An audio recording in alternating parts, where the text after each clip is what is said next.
Viewers, welcome to our channel. In this video, we are going to discuss about metals and non-metals part 2, their chemical properties. We have already done a part 1 on their physical properties. If you have not seen that video, the video link is given in the description. Please do watch that video also. So coming to our video, we are going to discuss about chemical properties of metals and non-metals, how they are going to react with different solutions like acidic solution, basic solution, with water and with oxygen, how they are going to react. So let us discuss one by one how they are going to react. So coming to first one, reaction with oxygen. How metals are going to react with oxygen. So when metals react with oxygen, they are going to form metallic oxides. Example, you can see iron rod. When iron rod is left out with moisture in the outside veranda or something, you can see a red color layer is formed on these iron rods. This is called ferrous oxide. So whenever a metal reacts with atmospheric oxygen with moisture, you can see it forms into oxide layers. Similarly, same thing happens to your silver anklets also. If you have seen your silver anklets turn into black color when over the period of time.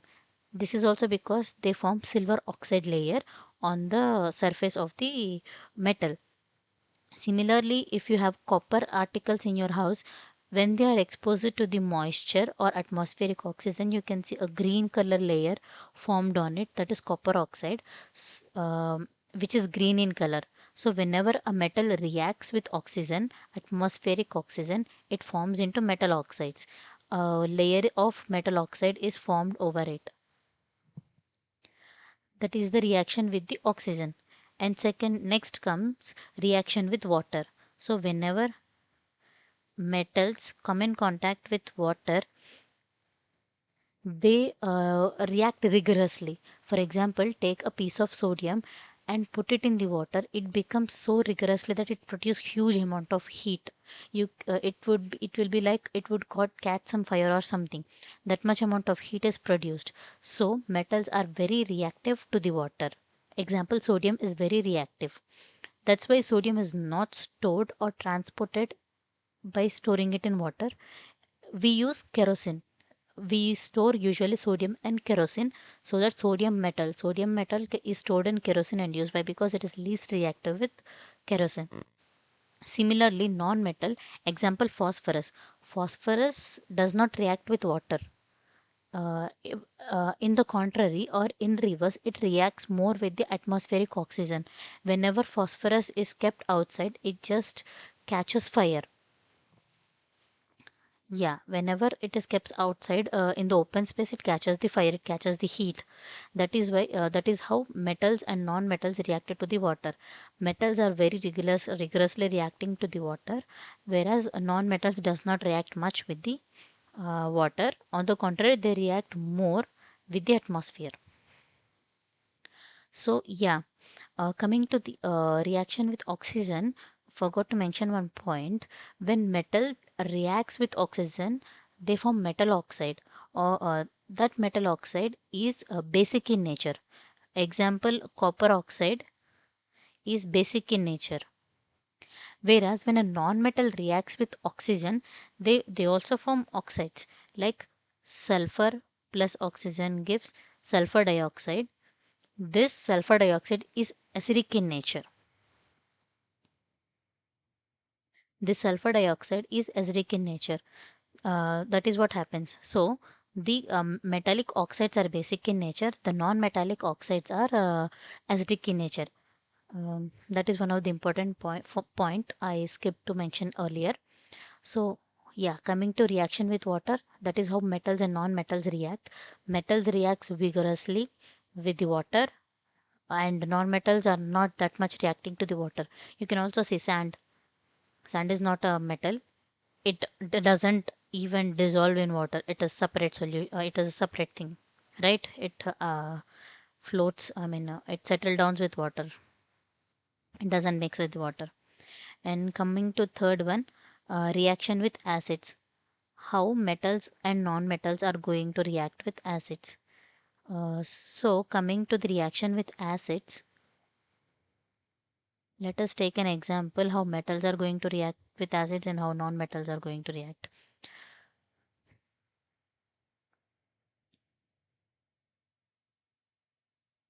So metal plus acid will give salt plus hydrogen. Yes, whenever a metal is reacting with acid, whatever acid it is, sulfuric acid, chloric acid, hydrochloric acid, or anything, it gives a salt and hydrogen. Example, magnesium plus hydrochloric acid, you will get magnesium chloride plus hydrogen, right? MgCl2 plus hydrogen. This is the example. So whatever is the zinc plus hydrochloric acid, you will get zinc chloride plus hydrogen. Okay, that is why uh, you will get this whenever you are putting magnesium and hydrochloric acid, you will get a buzz buzz buzz buzz buzz sound, oozing sound, pop sound. That is because hydrogen gas is released. So whenever hydrogen gas is released, you will get this oozing sound. So when metal is reacting with acid, you will get a salt and hydrogen. That is how metal reacts to the acids. Whereas non-metals, when non-metals react to the acids, usually they does not react much or mingle much.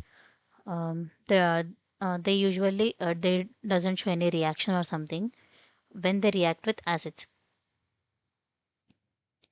Next, coming to the metals with bases like alkaline solutions. Hmm. What is next one? Yeah. Fourth, next we are coming to reaction with base.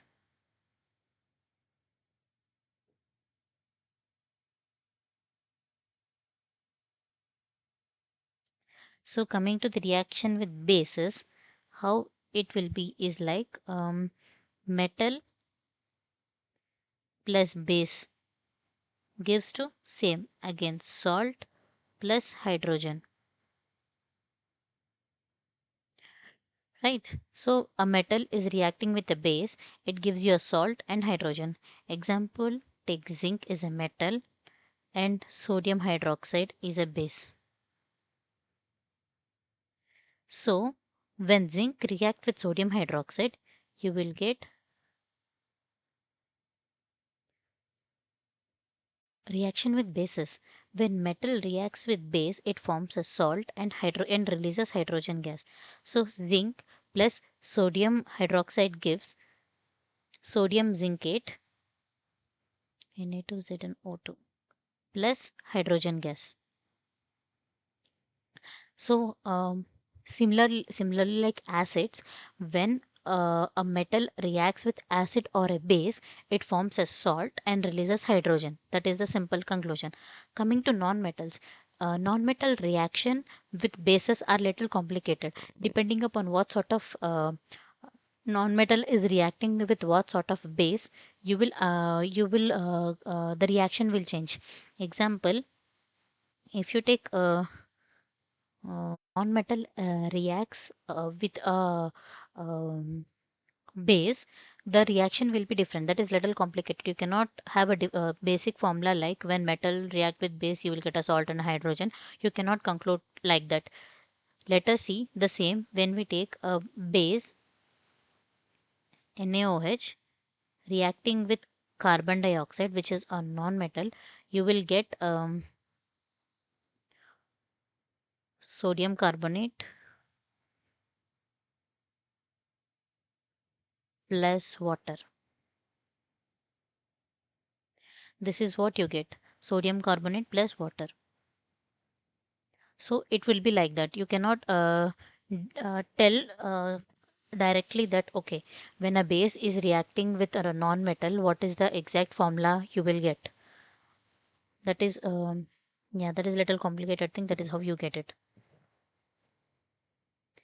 And coming to the fifth property, which we are going to discuss is displacement, metal displacements.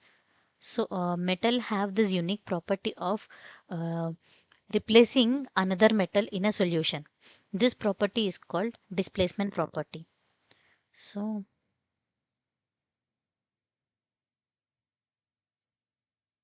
yeah, basically discussing the displacement property, as we told, one metal in a solution replaces the other metal.